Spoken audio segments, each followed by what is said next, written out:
Under Clause 5D of Rule 20, the Chair announces to the House that in light of the administration of the oath of office to the gentleman from Arizona, the whole number of the House is now 433. Without objection, 5-minute voting will continue. The question is on adoption of the resolution. All those in favor indicate by saying aye. Those opposed, no. In the opinion of the Chair, the ayes have it. The ayes have it. Gentleman from Florida. Recorded vote. A recorded vote is requested. Those favoring a recorded vote will rise. A significant, sufficient number having risen, a recorded vote is ordered. Members will record their votes by electronic device. This is a 5-minute vote.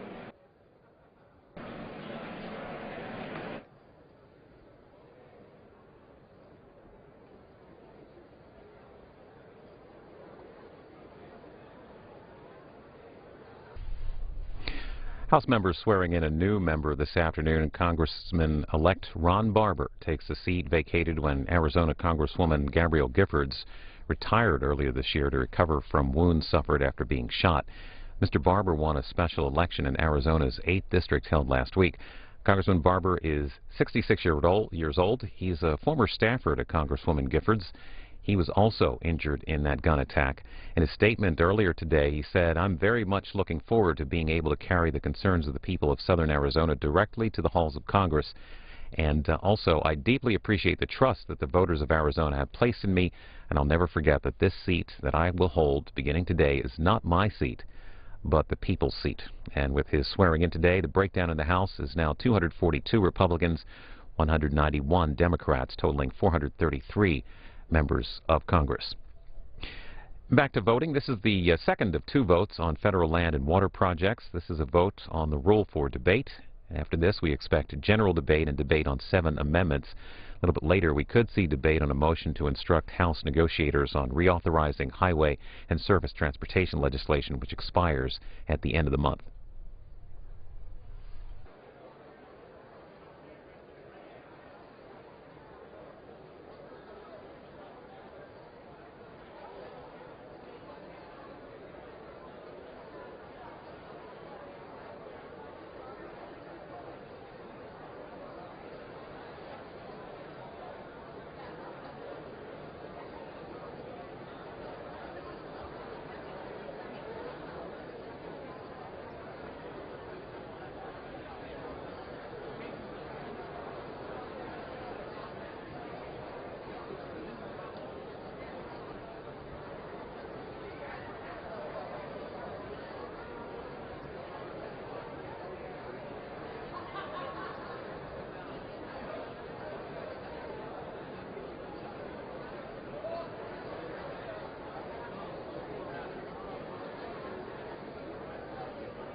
On this vote, the yeas are 240 and the nays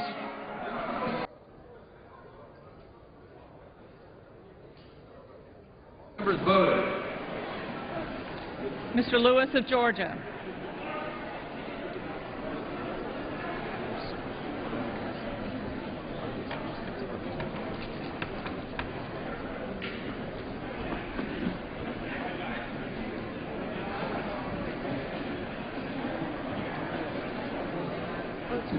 Mr. Lewis of Georgia votes no. Mrs. Capps. Does any member wish to change his or her vote? Votes no. Mrs. Capps votes no. All right, we'll close.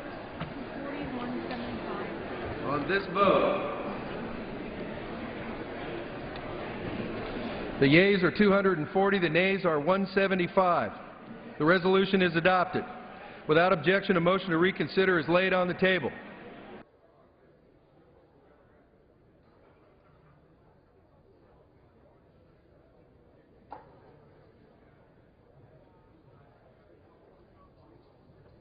Purpose does the gentleman from Washington rise? West Virginia. Thank you, Mr. Speaker. Mr. Speaker, pursuant to Rule 22, Clause 7C, I hereby announce my intention to offer a motion to instruct on H.R. 4348.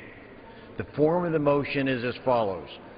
Mr. McKinley of West Virginia moves that the managers on the part of the House at the conference on the disagreeing votes of the two houses on the Senate amendment to H.R. 4348 be instructed to insist on the provisions contained in Title V of the House bill relating to coal combustion residuals.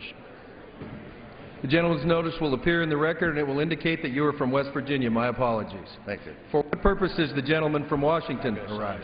Mr. Speaker, I ask unanimous consent that all members may have 5 legislative days in which to revise and extend their remarks and include extraneous material on the bill H.R. 2578. Without objection, so ordered. For what purpose does the gentleman from New Jersey rise? Mr. Speaker, I ask for unanimous consent to remove Congressman Harold Rogers and Congressman Rick Berg from H.R. 3238. Without objection, so ordered. Thank you. Yes. Pursuant to House Resolution 688 and Rule 18, the Chair declares the House in the Committee of the Whole House on the State of the Union for consideration of H.R. 2578. The Chair appoints the gentleman from New Hampshire, Mr. Bass, to preside over the Committee of the Whole.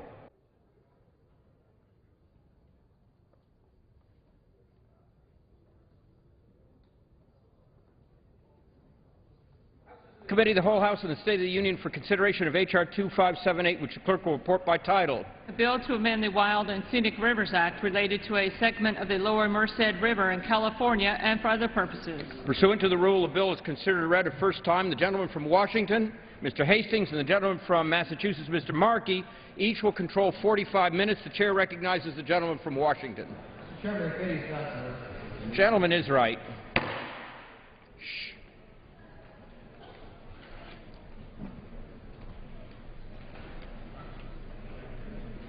Gentleman from Washington may proceed. Mr. Chairman, I yield myself as much time as I may consume. Gentleman's recognized. Mr. Chairman, the Conservation and Economic Growth Act is aimed squarely at cutting government red tape and bureaucracy to boost local economic development and job creation. This legislation contains 14 common-sense bills from the House Natural Resources Committee, nearly all of which receive bipartisan support. By solving problems and reducing red tape, this legislation will have a real impact on the people they affect. Among its many economic and job creation benefits, the bill will encourage tourism and recreation by ensuring public access to public lands. It will promote responsible use of our resources. It will protect the environment. It will secure federal lands along our borders. And it promotes clean and renewable hydropower. Month after month, Mr. Chairman, Republicans in Congress have been focused on encouraging and supporting new job creation. The House has passed over 30 job creation bills that sit in the Senate where Democrat leaders have refused to take any action. By reducing red tape, promoting American-made energy, and streamlining bureaucracy, we can start creating jobs for tens of millions of Americans who are looking for work. The Conservation and Economic Growth Act fits into the same job creation mold. When it comes to the Environmental Protection Agency, the American public is well aware of the ability of this federal agency to slow our economy with debilitating regulations. And when it comes to our federal lands, which are predominantly located in the western part of the United States, there is plenty of bureaucracy and red tape to go around. In that regard, there are 4 primary federal land management agencies: the Bureau of Land Management, the Forest Service, the Fish and Wildlife Service, and the National Park Service. Combined, they manage over 600 million acres of federal land and have over 60,000 federal employees. Many of these federal employees do important, helpful work, but there are many times when their actions, or more importantly, or as importantly, outdated federal laws have a tremendous negative impact on their surrounding communities. But these federal policies, restrictions, and the bureaucratic decisions can harm local economies and the public's ability to access public lands for the multiple uses for which these public lands were intended. It doesn't have to take federal spending or taxpayer money to solve these problems. It simply takes Congress making common sense changes in laws and regulations to restore reasonableness, transparency, accountability, and yes, Mr. Chairman, sometimes sanity to the actions of the federal government. That is the purpose of this underlying legislation, to fix local and national problems caused by federal red tape and policies that are harming the public and our economy throughout America. We'll hear more specific information from the sponsors of these solutions during the debate this afternoon. And Mr. Chairman, this legislation also reflects the promises of House Republicans when they were elected as a new majority in 2010. The Conservation and Economic Growth Act is an efficient way to uphold Republicans' commitment to an open and transparent House. The text of the Act has been online since last Tuesday and available for members and the public to read now for a week. Each and every one of the 14 bills that is in this package has had a public hearing, has been open to amendment in the committee, has been voted on in the committee, and amendments will be debated and voted on here today in the full House. Now, Mr. Chairman, this stands in stark contrast to the previous way of doing business, when we had monster omnibus bills that are forced through the House without any chance of amendment. In fact, one can compare this small 14-bill package that has undergone full public and legislative review with the 2009 monster omnibus lands bill enacted into law when the Democrats controlled both houses of Congress. The 2009 omnibus bill was over 1,200 pages in length. It cost $10 billion. It contained over 170 bills, including 75 that had never been considered in the House. And yet, through all of this process, not one single amendment was allowed to be offered, and even the minority, the Republicans at that time, were denied an opportunity with the motion to recommit. Well, those days of the monster omnibus are over. No longer will controversial bills that haven't seen the light of day will be hidden deep inside a 1,000-page bill. Since the start of this Congress, we reviewed bills one by one in the Natural Resources Committee. Each has had a public subcommittee hearing, and once the committee acts, the full House considers them in a transparent manner. This bill, the underlying legislation we're dealing with, lives up to this standard. It is an antidote to the abusive practices of the past. It is a bite-sized package that can be easily read, and today is getting a thorough debate on the House floor. So now the House can act to approve this bill, to roll back red tape, to restore some common sense, to solve problems, and to boost economic activity. This bill deserves bipartisan support, and I urge my colleagues to vote for its passage. And with that, I reserve the balance of my time. The gentleman from Washington reserves his time. The gentleman from Massachusetts. Mr. Chairman, I yield myself as much time as I may. The gentleman is recognized.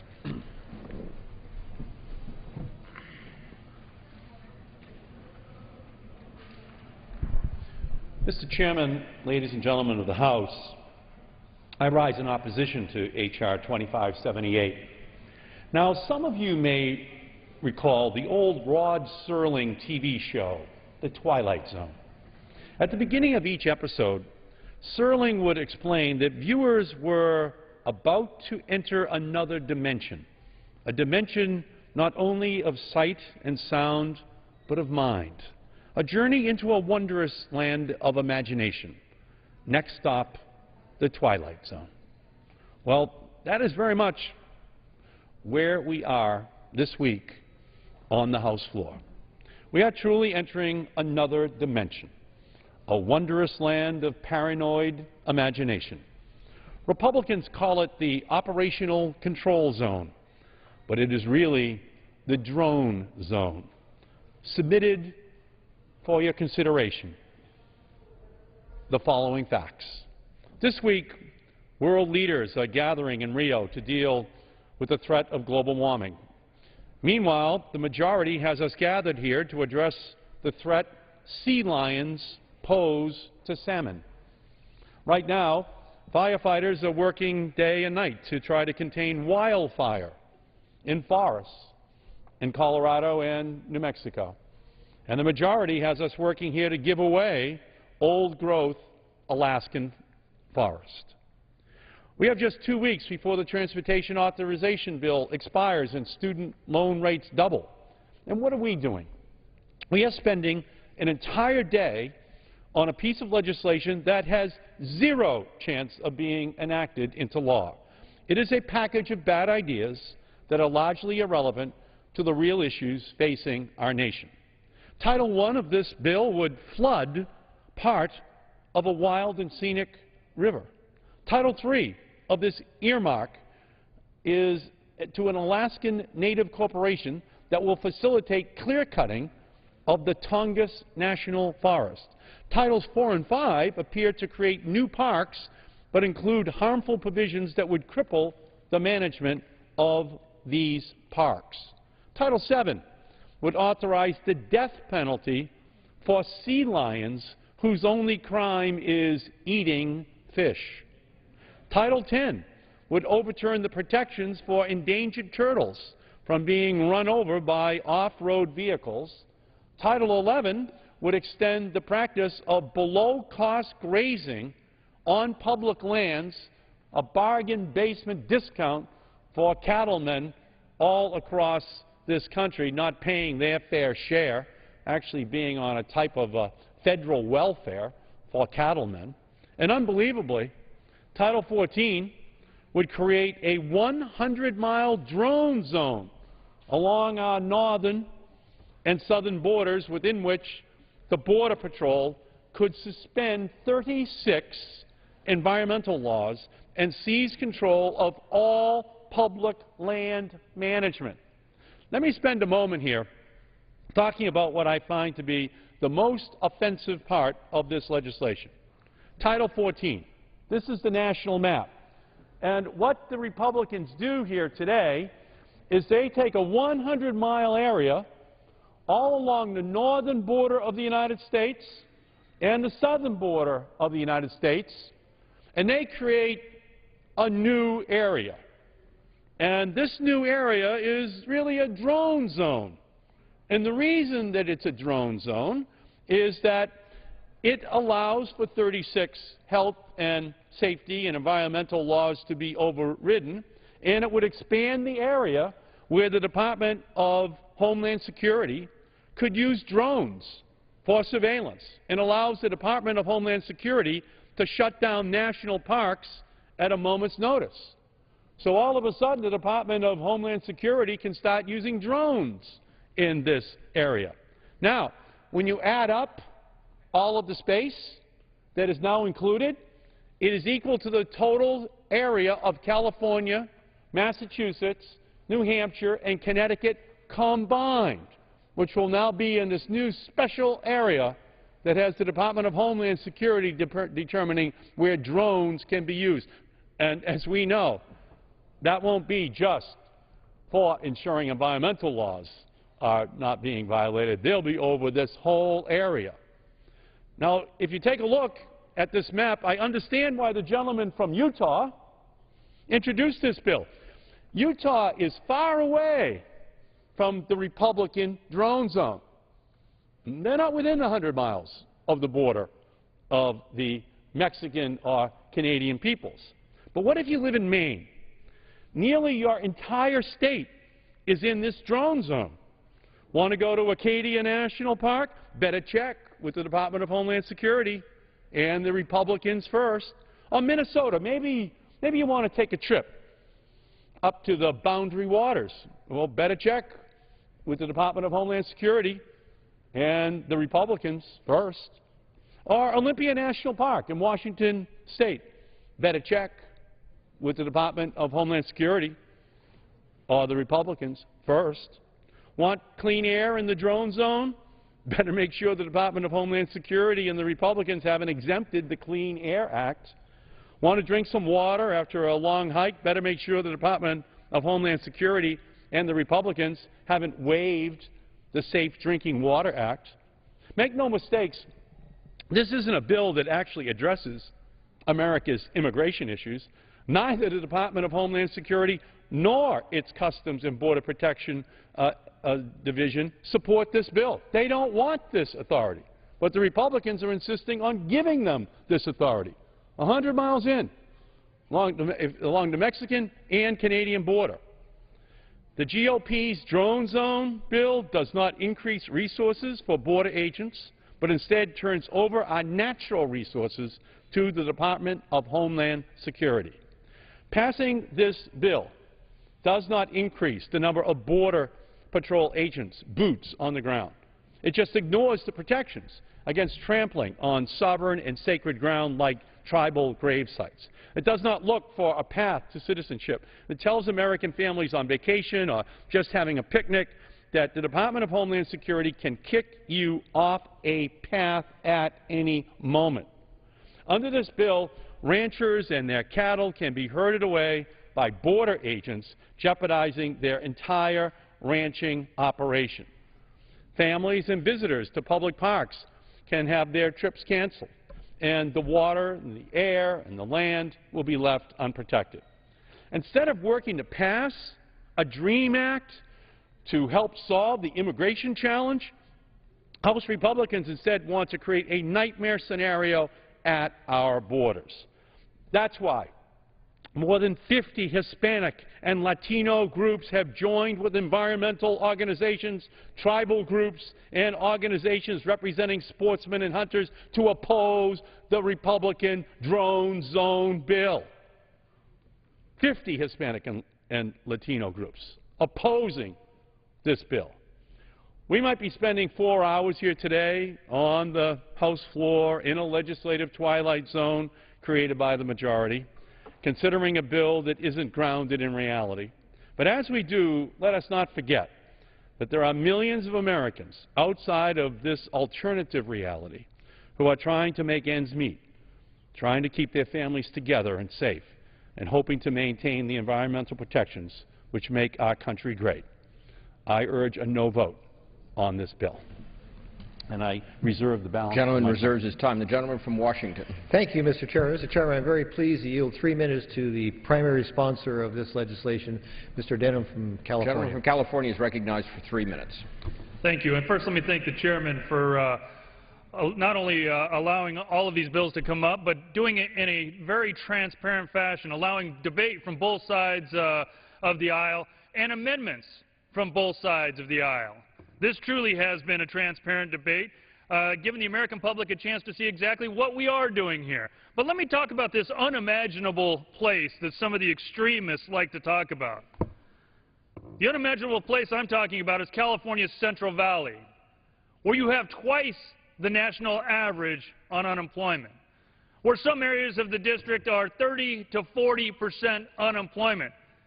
That's truly un-American. When you have a solution where Republicans and Democrats to come together, and yet you have some extremists that are willing to ignore putting people back to work. It is an unimaginable place, but one that both parties should take note of. One that the President should not only take note of, but the President should actually come out and visit. Now, the President likes to come to L.A. and San Francisco quite frequently. He's been there over a dozen times, but yet not once when Republicans and Democrats have invited him to come to the Central Valley and see the devastation, see the unimaginable place that this high unemployment leaves our community in. That's why you've got both Republicans and Democrats coming together and supporting this bill in a bipartisan fashion. When the Wild and Scenic River was designated, it encroached nearly half a mile into an existing Federal Energy Regulatory Commission operational boundary for new Exchequer Dam. Aligning the Merced Wild and Scenic boundary with the standing FERC project boundary will allow FERC to consider MID's proposal to raise the spillway gates by just 10 feet. We're talking about 70,000 acre-feet of water that will create 840 jobs. Now, it's not the 5 to 6 million acre-feet that we need, but it's a small step. But if the extremists can't even support this small step where you've got Valley Republicans and Democrats coming together, the question is, what really is this unimaginable, un-American place that they talk about? We need thousands of jobs in the Central Valley. We need many more projects like this. We need Los Vaqueros, Exchequer. We need the Temperance Flat. We need to raise Shasta in a fashion that Republicans and Democrats continue to agree on. While some say that this is this will set a precedent for undoing wild and scenic designations, this area being discussed naturally floods already and would impact less than 1 mile of the 122.5 miles of the Merced River. Again, this is one small project, one desperately needed project, but one very small project in this unimaginable place.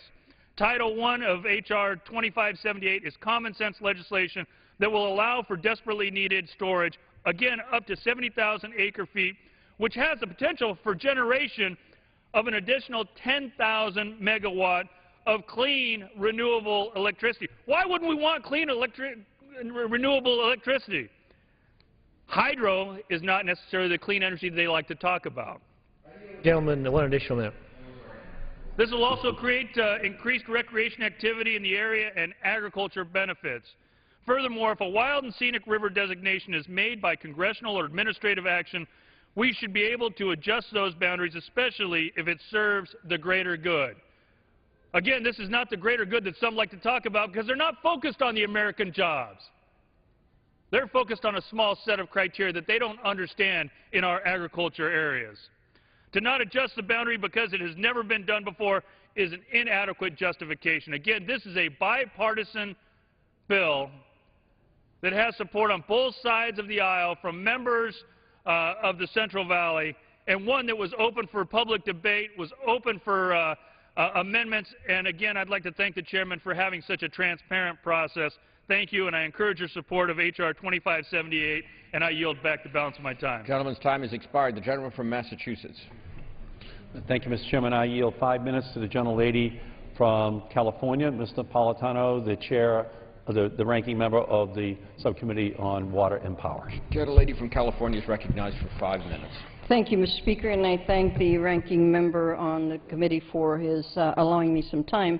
Mr. Chairman, I rise to speak in opposition for H.R. 2578, the Republican lands package. Specifically, I do oppose Title 14, which is H.R. 1565 of H.R. 2578, the National Security and Federal Lands Protection Act. This legislation creates a 100 miles, as explained by Mr. Markey, from the north border and 100 miles from the south border inland. You might call it operational control, or if you want to call it drone zone.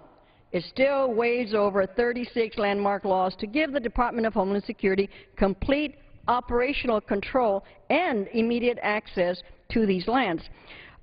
Some of these 36 laws that would be suspended in all or part of the 18 states affected would include the Safe Drinking Water Act, the Clean Air Act, the Hazardous Waste Laws, Tribal Preservation Law, Migratory Bird Treaty Act, National Park Service Organic Act. This legislation overreaches in waiving dozens of environmental laws disguised as a solution for immigration reform. Guess again. I was born and raised in a border town of Brownsville, Texas. My hometown is within this operational control zone, or drone zone if you want to call it that. I am currently the ranking member of the Water and Power Subcommittee with jurisdiction over the Bureau of Reclamation. And several of the projects owned and operated by Reclamation are in this drone zone. There's concern about how the projects could be managed or mismanaged and its impact in this zone. Title 14 also includes Canada, would disrupt long-standing treaty agreements between the United States and Mexico, and again with Canada, on how we manage our water and power resources, and of course the drought planning for the Colorado River. The projects are part of the Colorado River Basin system, like Reclamation's Yuma desalting plant are also in this drone zone. 1,000 miles of canal and related water delivery infrastructure that provide for a $5 billion economy, $5 billion for the states of Arizona and California, could be compromised as they are in this drone zone. The proposed legislation will also impede Reclamation from meeting its mission requirements of, and water delivery obligations pursuant to the 1944 treaty between U.S. and Mexico on the use of the Colorado, the Tijuana rivers, and the Rio Grande. Title 14 also impacts the United States' ability to negotiate with Canada regarding the Columbia River. In fact, several projects off the federal Columbia River power system are within Washington State, Montana, are all in this operating zone. Water has no international boundary. This is a blatant attack on the environment, on the lives of American citizens, and on the health and safety. It threatens their health and safety. We strongly believe that the compliance with laws and regulations is key to ensuring the rights of borderland landowners so rural communities are protected. Ensuring the security of America's borders is an important goal. This bill will not enhance our nation's border security and will do great harm to our borders and our environment. I urge my colleagues to vote against H.R. 2578, and I'd like to introduce into the record the list of the 54 organizations in opposition, and I'd like just a moment to read some of them. My colleague has already mentioned the Latino organizations. Be covered in general leave. Thank you. Alaska Wilderness League, American Civil Liberties Union, Border Links, California Coastal Commission, Center for Biological Diversity, Citizens for a Safe and Secure Border, Citizens for Border Solution, Coastal States Organization, Cochise County Chapter Progressive Democrats of America, Defenders of Wildlife, Earth Justice, Equality Alliance of San Diego County, Escondido Human Rights Committee, Green Valley Samaritans, Klamath Forest Alliance, Labor Council for Latin American Advancement, League of Conservation Voters, National Association of the National Bar Association, National Estuarine Research Reserve Organization, National Parks Conservation Association, National Resources Defense Council, No More Deaths, Tucson, Northern Alaska Environmental Center, San Diego Foundation for Change, Southern Border Communities Coalition, and the list goes on. Mr. Chair, I'd like to submit it for the record, and I yield back the balance of my time. The gentlelady's request will be covered in general leave. The gentlelady's time is expired. The gentleman from Washington. Thank you, Mr. Chairman. Just to correct the record, there is nothing in this bill that affects the Bureau of Reclamation or the hydro dams on the Columbia River in my district. I'm very pleased right now to yield 3 minutes to the gentleman from Alaska who is the author of Title III of this bill. Gentleman from Alaska is recognized for 3 minutes. 3 minutes, and if he needs more, I'll give him more. I ask unanimous consent to provide and extend. Without objection. I rise in strong support of H.R. 2578. I'm primarily interested in the Sea Alaska provision.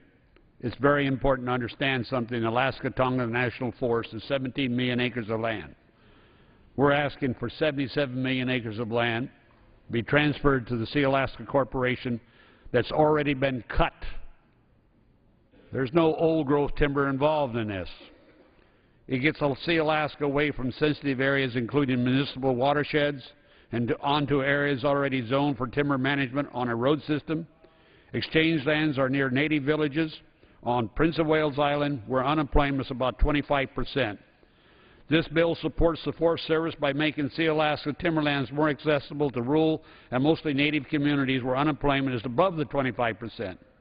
Sea Alaska lands base will then support a sustainable timber rotation and perpetuity. This bill affects approximately 77,000 acres in a 17 million acre Tongass forest. It's already protected by designation, so it cannot be harvested. Sealaska and its contractors combined to make the largest profit sector employer in southeast Alaska, providing over 360 jobs, including direct and indirect payroll to almost 500 jobs. This bill also finalized Sealaska Native land claims rights passed in 1971, and it is not entitled to natives an acre above what the 1971 Native Claims Settlement this Congress passed that limits it to them. H.R. 2578 supports timber jobs while conserving environmentally sensitive lands and community watersheds. Failure to pass this bill will spell the end of Sealaska's timber program as early as 2012 and a loss of timber jobs in Alaska private industry that's decreased 90% since 1990. 90% because of action of this Congress when they passed the Alaska National Lands Act and put most of the land off limits. Because the Forest Service is either unwilling or unable to offer adequate timber supply southeast Alaska, the remaining industry relies on Sealaska timber. The Alaska Forestry Association testified AFA strongly supports the passage of 2578 without delay. Passage of this bill is critical to the future of our remaining industry. Most importantly, the bill finalized the land claim settlement for 20,000 Alaska Native jobs in southeast Alaska. And now, Mr. Speaker, I'd like to go to the Bull Dip Awards. The Bull Dip Awards, that the information put out on this legislation. We're talking about 77,000 acres that have already been cut. The Bull Dip Awards goes to those people who say there's transfer of over 50,000 miles of road. They may be 5,000 miles of road, maybe 500 miles of road, but it's already roads that have been built on acreage that have already been harvested. The other area of the Bull Dip Award is the fact is the road will not be accessible to public use. It will be used for public use. There is no restriction. It's not any action will take and prohibit anybody from choosing these lands or moving on these lands. All I'm asking today is give an action to this Congress in 1971 the rights to the Native people to land. That's not old-growth timber. I asked for 2 additional. Give the gentleman one additional minute. It's not old-growth timber. This is land that's already been cut over, but they want to use it as a silvicultural project, otherwise growing timber forever. Not like the Forest Service now, keeping old timber not cut. This is the right thing to do. And the idea that we would have people sending out propaganda, I know there's an outfit called Red States saying this is going to cost the federal government money, and it's a giveaway. It's strange that that same operation doesn't like federal government. I'm asking this federal land that's already been harvested over be given to the Alaska Native people as they should have it. And they're trying to stay away from the old-growth timber. That's what they're trying to do. If I was doing it myself, I'd cut the old-growth timber. It's dying anyway. But nobody wants to do that. They don't recognize it. I sat on this floor and watched the Alaska National Lands Act under George Miller, my good friend, say, don't worry, we'll have a timber industry. We've lost 15,000 jobs in southeast Alaska, high-paying jobs, because of the so-called environmental movement. That does not make sense. That does not make sense for America. This is a renewable resource that should be utilized and managed correctly. Let's pass this legislation and yield back the balance of my time. Gentleman's time has expired. The gentleman from Massachusetts. Yes, I yield 4 minutes to the gentlelady from the state of Connecticut. The gentlelady from Connecticut is recognized for 4 minutes. Mr. Chairman, I rise in opposition to this bill, which would result in the Tongass National Forest in Alaska, our nation's largest and wildest national forest, being opened to additional logging. At 17 million acres, roughly the size of West Virginia, the Tongass is the crown jewel of our forest system. Along with the Tongass Will the gentlelady yield? I would love to do that to my colleague, but I can't. I need to. 17 million acres is set aside already. The gentleman just back off. Okay? At 17 million acres, roughly the size of West Virginia, the Tongass is the crown jewel of our forest system. Along with the Tongass National Forest in Alaska, it boasts the world's most intact temperate rainforest, centuries-old trees providing critical habitat for wolves, grizzly bears, wild salmon, bald eagles, and other wildlife.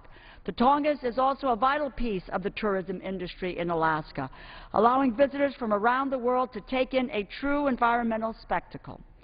I've experienced the beauty of the Tongass firsthand when I got to travel through the forest on an old Navy minesweeper 10 years ago. It's hard to imagine why anyone would want to spoil such a perfect example of nature's magnificence. But the bill before us would do exactly that.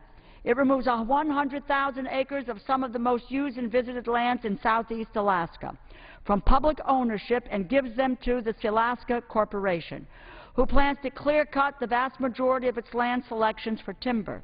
This is approximately 20,000 acres over Silaska's legal entitlement under the Alaska Native Claims Settlement of 1971. With 290,000 acres of land and an additional 560,000 acres of subsurface rights, the Silaska is already the largest private landholder in southeast Alaska.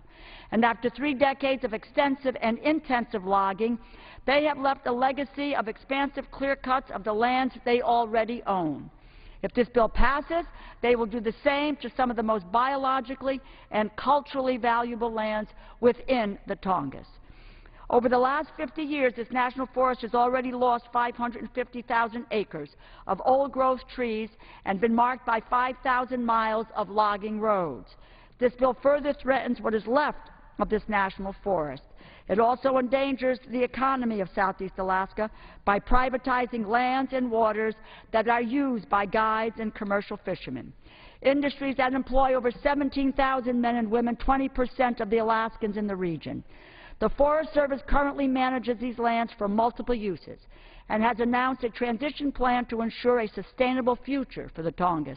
We should not deliver this national treasure and one of Alaska's most substantial tourism draws over solely to one private corporation for timber rights. I urge my colleagues to protect the Tongass for generations of Americans to come and to vote against this amendment. I yield back. Gentlelady's time has expired. The gentleman from Washington. Chair would remind members to address their remarks to the chair. Gentleman from Washington. Thank you very much, Mr. Chairman. I am very pleased to yield 3 minutes to the author of Title 14, and gentleman from Utah, Mr. Bishop. Gentleman from Utah is recognized for 3 minutes. Thank you, Mr. Chairman. The minority insists that it creates that we are creating some sort of drone zone in Title 14. Now, I understand the intent of that is to muddy the waters on what is otherwise a very clear issue. Can I tell you very much? I like that phrase. I'm going to use it in the future. But it is also as cute as it is totally inaccurate. Members should understand that this title specifically and intentionally deals with federal lands on the north and southern border. It does not include private property. The use of the size characteristics are as cute as they are inaccurate. The legislation does not expand the current reach of the Border Patrol. The Border Patrol already has enforcement authority out to 100 miles today. That's why the 100-mile figure is in there. The gentleman is also late in his authorization of drones. The use of drones is not authorized by this legislation. The fact is, the Border Patrol already uses drones, regardless of what the federal or the land designation happens to be. With passage of this title and this bill, the impact on drone use will be zero. Whether you support drones or are concerned with drones, this bill doesn't address it. Once again, it's cute as it is inaccurate. This legislation does not increase or create new enforcement authority, does not limit constitutional rights.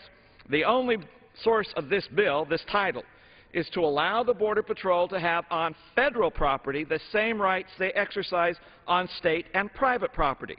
These lands will still be managed and administered by the Department of Interior and Agriculture, but border security will no longer be a second to the whims of federal land managers. It becomes the priority. The idea of rounding up cattle by the Border Patrol is as cute as it is inaccurate, but I'm going to use it because it's cute. This bill specifically protects legal uses, including recreation, and specifically prohibits the Border Patrol from limiting public access. Now, some people have said on the other side they object to this operational control of these areas by the Border Patrol. What does operational control mean? It's in the title. It is to prevent all unlawful entries into the United States, including entries by terrorists, other unlawful aliens, instruments of terrorism, narcotics, and other contraband through the international land borders with the United States. You're actually opposed to that? You're opposed to doing that. You're opposed to actually allowing our Border Patrol to make sure that is the purpose and that is what is happening. This bill is about giving the Border Patrol access to federal lands so they can do their federal responsibility instead of being prohibited from fulfilling their federal responsibility by certain federal regulations. That's silly. That's wrong. It's cute, but it's also inaccurate. I yield back. Gentleman's time has expired. The gentleman from Massachusetts. Yes. I yield 5 minutes to the gentleman from New Jersey, Mr. Holt. The gentleman from New Jersey is recognized for 5 minutes. I thank the gentleman very much. This, as we have heard, is a package of bills dealing with lands, and it is as partisan as can be. I wish that we were working in a bipartisan way. We could have a real lands package that would go somewhere. We could have addressed the preservation of open space. You know, this is important all across the country. I often hear from my colleague from Utah and others that, well, people in New Jersey don't have a lot of federal lands.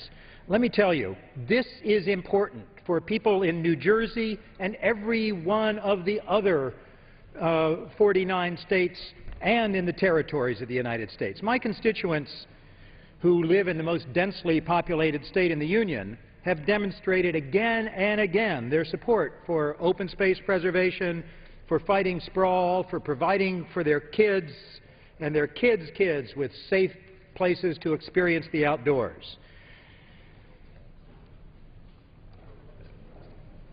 This legislation does so many bad things, I hardly know where to begin. It's another attempt to remove most of the protections of environmental laws. And as you've heard from the ranking member, Mr. Markey, it establishes an intrusive domestic security enforcement zone, a drone zone. Call it cute if you want, but as the ranking member said, if you're going to go to Big Bend or Acadia or any of the other national parks that fall in this, you better pay attention. It will do nothing to make us more secure. I could talk all day about the problems in this bill, but let me just focus on one. One reason that this bill is not going anywhere legislatively, because it is so extreme, is the controversial provision it contains on the brazen effort to give away part of the Tongass National Forest. The Tongass National Forest is known as a crown jewel of the National Forest System, encompassing 17 million acres in southeast Alaska's Panhandle. It's the last remaining intact temperate rainforest. It's the only remnant of the temperate rainforests that used to stretch from northern California to Prince William Sound. Only half of the very large old-growth tree stands that used to cover the Tongass remain. And even the second-growth land is spectacular. The other side was talking about how, well, some of this is not first-growth forest, and therefore it's okay to give away, to spoil. Now, over 1 million people throughout the country, really throughout the world, visit the Tongass National Forest annually to view the forest virtually unspoiled. The bill before us today transfers 100,000 acres of the best lands in southeast Alaska to the Sealaska Corporation, including the fine salmon streams, the areas most visited, recreational sites and tourist sites, as well as subsistence sites. This bill gives public land to a private company, which some might call an earmark. Well, whatever you call it, it's an unjustified giveaway. And since we're speaking of lands, I'd like to point out that I have introduced legislation to help preserve battlefields from the American Revolution and the War of 1812. Legislation based on and including a very successful program to preserve Civil War battlefields. This legislation, my bill, passed out of committee unanimously. Why was this not included in this bill? We could have been more bipartisan. My colleague, Mr. Markey, has gone through a long list, and others have gone through a long list of the problems with this legislation. Suffice it to say, this is not about preserving lands for the long-term enjoyment and benefit of the American people. I yield back my time. The gentleman yields back his time. The gentleman from Washington. Thank you, Mr. Chairman. Mr. Chairman, I'm very pleased to yield 1 minute to the author of Title 13 of this legislation, Mr. Whitman of Virginia. The gentleman from Virginia is recognized for 1 minute. Thank you, Mr. Chairman. Today is a proud moment for Virginia and the entire Chesapeake Bay community as the House is poised to pass legislation to aid in the cleanup of one of the nation's most prized historic natural resources, the Chesapeake Bay. This body of water provides habitat for plants and animals, and it is these resources that drive local economies, recreation, and a way of life for so many that live on and around its shores. I rise in support of H.R. 2578, especially Title 13, the Chesapeake Bay Accountability and Recovery Act. I'm proud to author this measure, which receives broad support throughout the watershed. In fact, during the 111th Congress, the House passed similar legislation by a vote of 418 to 1. These provisions would implement and strengthen management techniques to ensure we get more bang for our buck and are more aggressive in pursuing progress in bay restoration efforts. This bill will also ensure coordination in how restoration dollars are spent and that everyone understands how individual projects fit in the bigger picture and eliminating duplication and waste. I urge my colleagues to support the health of the Chesapeake Bay, this provision, and H.R. 2578. Time of the gentleman's expired. The gentleman from Arizona. Thank you. We'll continue to reserve our time. Gentleman reserves. Gentleman from Washington. Mr. Chairman, I am very pleased to yield 3 minutes to the gentleman from Nevada, the author of Title IX of this bill, Mr. Amodei. Gentleman from Nevada is recognized for 3 minutes. Thank you, Mr. Chairman, and thank you to my colleague from the Evergreen State. Twilight Zone, partisan as can be, package of bad ideas for the nation. Interesting phrases when you look at Title IX. Title IX is about 10,500 acres adjacent to the city of Yerington. This 10,500 acres is a known copper and iron ore deposit since about 1975. On this 10,000 acres and in Title IX, you are seeing nothing that waives anything of environmental significance. Not NEPA, not the National Historic Preservation Act. The city's going to pay for the land. We're not giving it away. All the costs associated with transferring the land are to be borne, no cost to the government. The District and State Bureau of Land Management offices were silent in terms of this proposal. There are no mining issues, cleanup issues, surface water, groundwater, environmental, none of those issues. None at all. Abandoned mine sites. And by the way, in this particular county, which is the leading county for unemployment in the state of Nevada, which I am sorry to inform you, we still lead the nation in unemployment, this represents a transfer of less than 1% of federal land in Lyon County. So when we talk about open space preservation, guess what? There's 99% left. Don't think you got that one either. Oh, and by the way, there were some concerns about 90 days being too soon to transfer this and some concerns about whether it was mandatory or not. Did you hear the part about 1975 known deposits? So you want to change the bill to, if you feel like doing it, go ahead, and by the way, take as much time as you want? No thank you. No thank you to if you feel like it and take as much time as you want. So when you hear about bad ideas for the nation, this is about responsible, multiple use of public resources that gores no one's environmental ox. Oh, and here's another part that may be of significance. 800 jobs, no cost to the federal government. 800 jobs, no cost to the federal government. This is a state where there are loan guarantees for renewable energy to the tune of $1.5 billion, and we got 136 jobs to show for it. 800 jobs, no cost to the government. When the Office of Management and Budget talks about they like to work through the community, I got news for you. Title IX is supported by everyone in the state of Nevada that has a voice as a shareholder in these. There has been not a single voice raised in opposition to this. So to categorize this as a problem when it's, oh, and by the way, they've been working on it for 4 years, so if you think there's a problem with the appraisal process, did I mention it's going to be appraised for the value? There is nothing more transparent, nothing more responsible for land use that can be 800 jobs. And the average pay is about $75,000+ per job. Did I say no cost to the government? I'll quit saying that. You want to do something for the people of the state of Nevada? Get behind this bill. I want to thank my Democratic colleagues who supported the bill in committee, and I look forward to them being advocates on the north side of the building. I yield back, Mr. Chairman, and thank you. Time has expired. The gentleman from Arizona. Mr. Chairman, could I inquire as to the time available? From Arizona has 23.5 minutes left. The gentleman from Washington has 24.5 minutes remaining.